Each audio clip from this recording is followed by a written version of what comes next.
ko, hindi ko makita yung pangpasko ko. Hindi ko makita. Wala dito. Andyan lang yon. Ako naglaba at nagsampay niyan. Andyan lang yan. Hanapin mo. Baka naman may kumuha sa sampayan. Hayaan nyo na ho, Nay, Tay. Marami pa naman po kong ibang damit. Ano bang nangyayari? Hindi kasi nawawala yung damit na binili ko kay Bea. Susutuin pa naman niya sa huling simbang gabi. Pero Mari, maiba ako ha. Kaya kami nagpunta pala dito kasi manghihiram sana kami ng gamit pang luto. Panluto? Oo. Di ba nung nakaraan nakita ko? Dito yung ayun yun, turbo broiler. Meron kang microwave oven. Tapos meron kang pang, anong tawag yung isa? Pressure cooker. Hindi pa kasi namin nagagamit eh. Okay lang yun, Mari. Ano ka ba? At least mabinyagan na natin, di ba? Tsaka makita mo na rin kung may mga sira ba yan, kung gumagana ba. At least mapapapalitan mo pa. Sige. Pakisoli na lang pagkatapos yung gamitin. Oo naman. Sasoli ko kagad. Ikaw naman. Kunin ko na, Mari. Halika na, Mari. Dali ko. Ayun na natin. Alam mo ba, ngayon lang akong kakagamit. Oo. Ito, kunin ko na ito. Balikan na lang natin. Pasok mo agad sa loob ng bahay, ha? Yan. Mari, balikan ko na lang yung microwave, ha? Sige. Uy. Oo. Tayo nagarapan. Dito tayo. Kaba, kapupunta.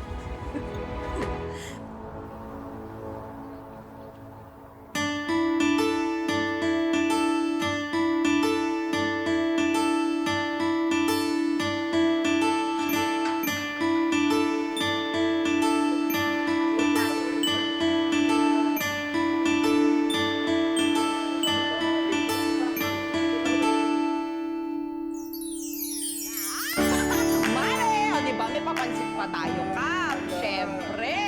So, marami pa yan, Kap. Diyos ko, abangan mo. Ang dami naming hinanda dito. Siyempre, mga kabarangay natin, talaga namang nag-effort yung mga yan. At ang dami nating ulam, o, diba? Siyempre. Ay, naku, Kap. Hindi pa tapos yan, antayin mo, Kap. May palitsyon pa tayo. Yes! May palitsyon! Hindi, siyempre, hindi naman pwedeng ganto-ganto lang ang ating Christmas party. Kailangan bonggang-bongga tayo, di ba? Ay pare, eto na ang lechon. Dumating na. Ay, nandiyan na yung lechon! Andito na ang lechon. Nandiyan na yung lechon, Martin! Ay, andito na ang lechon. Oh. Pare, andito na ang lechon. Oh, huwag mo na ipasok yun sa taas, ha? Huwag mo nang iyak yan. Diyan mo na lang sa kwarto ilagay yan. Diyan mo na itago. Oh, kaya na ba? Pinapapasok ko lang kasi alam niyo naman pagkakaguluhan yan sa taas, di ba? Mamaya kurot-kurot din yan doon, pagkakaguluhan. Naku, dami-daming tao doon. Makukulit din mga kasamahan natin sa barangay, di ba? Yan, yun na yan dyan.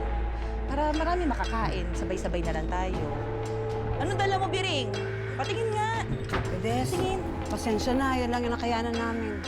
Kulang sa budget eh. Diyos ko naman, Biring. Ano ba naman yan? Kakaunti lang yung dala mong Shanghai. Sana man lang dinagdagan mo. Sa'yo lang kulang pa yan eh.